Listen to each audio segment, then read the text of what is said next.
CPIM പിന്തുണയ്ക്കുന്ന രജിസ്ട്രാർക്കെതിരെ നടപടിയെടുത്ത് സർക്കാരിന് പ്രഹരം നൽകാൻ രാജ്ഭവൻ.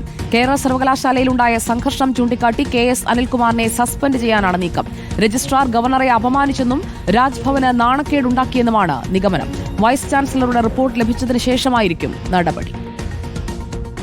ഭാരതാംബയുടെ ചിത്രത്തെ ചൊല്ലിയുള്ള തർക്കത്തെ തുടർന്ന് കേരള സർവകലാശാലയിലുണ്ടായ സംഘർഷത്തെക്കുറിച്ചുള്ള റിപ്പോർട്ട് രാജ്ഭവൻ വൈസ് ചാൻസലറോട് തേടിയിരുന്നു. VC മോഹനൻ കുന്നുമ്മൽ റിപ്പോർട്ട് സമർപ്പിക്കാൻ രജിസ്ട്രാർക്ക് നിർദ്ദേശം നൽകി. രജിസ്ട്രാർ ഇന്ന് VCക്ക് റിപ്പോർട്ട് നൽകുകയും ചെയ്യും. ഈ റിപ്പോർട്ടിൽ തന്റെ അഭിപ്രായം കൂടി രേഖപ്പെടുത്തി VC രാജ്ഭവന് കൈമാറും. പിന്നാലെ രജിസ്ട്രാർക്കെതിരെ നടപടിയെടുക്കാനാണ് രാജ്ഭവന്റെ നീക്കം.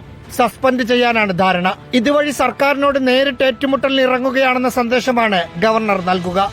രജിസ്ട്രാർ അനിശ്ചിതത്വം ഉണ്ടാക്കിയതിനെ തുടർന്ന് കുറച്ചു സമയം കാത്തിരുന്ന് വൈകിയാണ് പരിപാടിക്കിറങ്ങിയത്. ഇത് ഗവർണറെ അവഹേളിക്കുന്നതിന് തുല്യമാണ്. ഭരണഘടനാ സ്ഥാപനമായ രാജ്ഭവന് നാണക്കേടുണ്ടാക്കി ഈ സംഭവം. അങ്ങനെ പോകുന്നു കുറ്റപത്രം. ഗവർണറുടെ പരിപാടി റദ്ദാക്കണമെങ്കിൽ രാജ്ഭവനാണ് അത് തീരുമാനിക്കേണ്ടത്. അല്ലെങ്കിൽ ക്രമസമാധാന പ്രശ്നം പോലീസ് രാജ്ഭവനെ അറിയിക്കണം. ഇത് രണ്ടുമുണ്ടാകാതെയാണ് പരിപാടി റദ്ദാക്കാൻ രജിസ്ട്രാർ സംഘാടകർക്ക് നിർദ്ദേശം നൽകിയത്. VCയുടെ അനുമതിയില്ലാതെ രജിസ്ട്രാർ മാധ്യമങ്ങളോട് സംസാരിച്ചു. ഇതൊക്കെ നടപടിയെടുക്കാനുള്ള കാരണങ്ങളായി രാജ്ഭവൻ കാണുന്നു. Rahees Rasheed, in Reporter, Thiruvananthapuram.